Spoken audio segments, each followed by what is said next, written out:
क्या आपने कभी सोचा है कि ऐसा क्यों होता है कि कुछ लोग तो बस आगे ही बढ़ते चले जाते हैं, जबकि बाकी लोग बस कहीं अटक कर रह जाते हैं? आज के इस विश्लेषण में हम इसी सवाल की तह तक जाएंगे और यकीन मानिए, इसका जवाब टैलेंट में नहीं बल्कि कहीं और ही छिपा है। चलिए शुरुआत एक कड़वी लेकिन सच्ची बात से करते हैं। ये आवाज़ शायद हम सबके अंदर कहीं ना कहीं है। ये वो फ्रस्ट्रेशन है जब हम बदलाव तो चाहते हैं पर उसके लिए कुछ करते नहीं। और सच कहूँ तो यही वो जगह है जहाँ ज़्यादातर सपने आके दम तोड़ देते हैं। लेकिन जरा एक पल के लिए सोचिए, क्या हो अगर सफलता और असफलता का सारा खेल हमारी पैदाइशी काबिलियत का हो ही ना? क्या हो अगर ये सिर्फ एक चुनाव हो, एक सोच का फर्क हो जो हम सब हर रोज करते हैं? तो आइए इस पहेली को सुलझाते हैं। स्टैनफोर्ड की मनोवैज्ञानिक कैरल ड्वेक ने दो बिल्कुल अलग दुनियाओं की खोज की है जिनमें हम रहते हैं। और आप किस दुनिया में हैं, यही तय करता है कि आप चुनौतियों को देखकर भागते हैं या उनका सामना करते हैं। एक तरफ है फिक्स्ड माइंडसेट की दुनिया। यहाँ के लोग मानते हैं कि उनका टैलेंट और उनकी बुद्धि पत्थर की लकीर है जिसे बदला नहीं जा सकता। और दूसरी तरफ है ग्रोथ माइंडसेट की दुनिया। यहाँ के लोग मानते हैं कि मेहनत और लगन से किसी भी काबिलियत को बढ़ाया जा सकता है। मतलब एक दुनिया में लोग खुद को बस साबित करने में लगे रहते हैं और दूसरी में खुद को बेहतर बनाने में। ये लाइन हमारी मेहनत को देखने का नजरिया ही बदल देती है। सोचिए, एक माइंडसेट के लिए कोशिश करना एक तरह से कमजोरी की निशानी है कि आपको कुछ आता नहीं तभी तो मेहनत कर रहे हैं। लेकिन दूसरे माइंडसेट के लिए कोशिश ही वो सीढ़ी है जो आपको स्मार्ट और टैलेंटेड बनाती है। अब आप सोच रहे होंगे कि ये तो बस अच्छी अच्छी बातें हैं, पर ऐसा नहीं है। इसके पीछे पक्का विज्ञान है। कैरल ड्वेक की रिसर्च दिखाती है कि हमारी सोच असल में हमारे दिमाग के काम करने के तरीके को बदल सकती है। तो हुआ ये कि एक बहुत ही दिलचस्प एक्सपेरिमेंट किया गया। कुछ बच्चों को पहेलियां सुलझाने को दी गईं।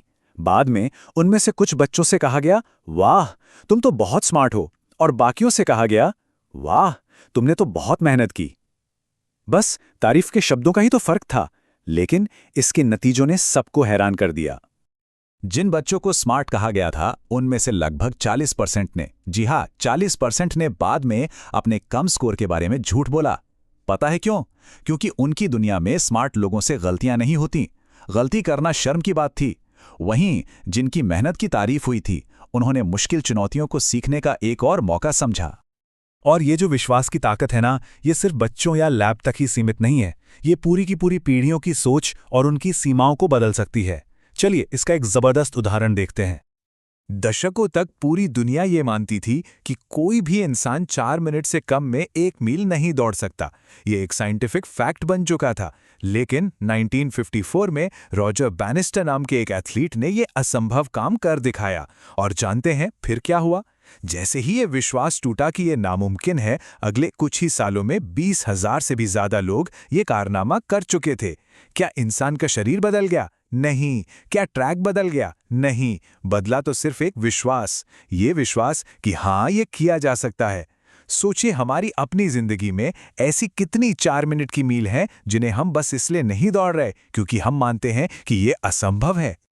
तो ग्रोथ माइंडसेट तो हो गया वो इंजन जो हमें यकीन दिलाता है कि हम आगे बढ़ सकते हैं। लेकिन उस इंजन को लंबे समय तक चलाने के लिए फ्यूल भी तो चाहिए ना। बस उसी फ्यूल का नाम है ग्रिट। देखिए, ग्रिट का मतलब सिर्फ कड़ी मेहनत करना नहीं है। इसका मतलब है किसी एक लक्ष्य के पीछे जुनून के साथ, मुश्किलों के बावजूद महीनों नहीं बल्कि सालों साल लगे रहना। ये एक मैराथन है, कोई 100 मीटर की रेस नहीं। लोग अक्सर ग्रिट को लचीलेपन या दृढ़ता से कंफ्यूज कर देते हैं, लेकिन ये उनसे बहुत अलग है। लचीलापन यानी रेजिलियंस आपको गिरने के बाद उठने में मदद करता है। दृढ़ता यानी परसिवेरेंस आपको बस चलते रहने के लिए कहती है। लेकिन ग्रिट वो आग है, वो जुनून है जो आपको उस लक्ष्य की तरफ सालों तक भगाता है, तब भी जब कोई आपकी हौसला अफजाई करने वाला ना हो। ठीक है, थ्योरी तो समझ आ गई, पर अब सबसे बड़ा सवाल यह है कि इस माइंडसेट को अपनी जिंदगी में लाएं कैसे। अच्छी बात यह है कि यह मुमकिन है और इसके कुछ बहुत ही प्रैक्टिकल तरीके हैं। इसकी शुरुआत होती है आपके अंदर की उस आवाज से जो आपसे लगातार बात करती रहती है। उसे बदलना होगा। तो अगली बार जब आप फेल हों तो ये मत कहिए कि मैं फेल हो गया, कहिए मैं सीख रहा हूं। जब लगे कि मैं ये नहीं कर सकता तो बस आखिर में एक छोटा सा शब्द जोड़ दीजिए, अभी तक मैं ये नहीं कर सकता अभी तक। ये छोटा सा शब्द दिमाग में संभावनाओं के सारे दरवाजे खोल देता है और हमेशा हमेशा मंजिल से ज्यादा सफर को एंजॉय कीजिए। और देखिए, यही है ग्रोथ माइंडसेट का पूरा सार। बात यह नहीं है कि आप आज कहां खड़े हैं, बात यह है कि आप कल कहां पहुंचना चाहते हैं। ये आपकी आज की काबिलियत को एक फुल स्टॉप नहीं, बल्कि एक स्टार्टिंग पॉइंट की तरह देखता है। और जब भी कभी मन में शक आए, जब भी रास्ता मुश्किल लगे, तो बस इस एक मंत्र को याद रखिएगा, ये संभव है। ये सिर्फ शब्द नहीं है, ये वो यकीन है जो पहाड़ों को भी हिला सकता है। चलिए इस पूरी बात को एक बहुत ही खूबसूरत कहानी से समझते हैं। एक ऐसी कहानी जो ग्रोथ माइंडसेट, ग्रिट और धैर्य की ताकत को एक साथ जोड़ देगी।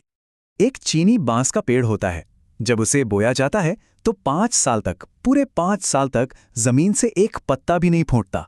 सोचिए जरा, आप 5 साल तक हर रोज पानी दे रहे हैं, देखभाल कर रहे हैं और नतीजा 0। कोई भी होता तो शायद हार मान लेता। लेकिन फिर 5 साल के इंतजार के बाद कुछ ऐसा होता है जो हैरान कर देता है। सिर्फ 5 हफ्तों के अंदर वो बांस 90 फीट ऊंचा हो जाता है। तो क्या वो सिर्फ 5 हफ्तों में बढ़ा?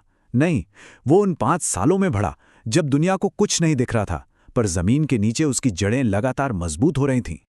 हमारी सफलता, हमारे सपने भी बिल्कुल इसी बांस के पेड़ की तरह होते हैं। मेहनत का फल शायद तुरंत ना दिखे, पर इसका मतलब ये नहीं कि अंदर कुछ हो नहीं रहा।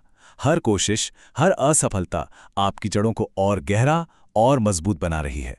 तो मेरा सवाल बस इतना है, आज आप अपने किस सपने को पानी दे रहे हैं, इस यकीन के साथ कि जब सही वक्त आएगा तो वो भी आसमान छू लेगा।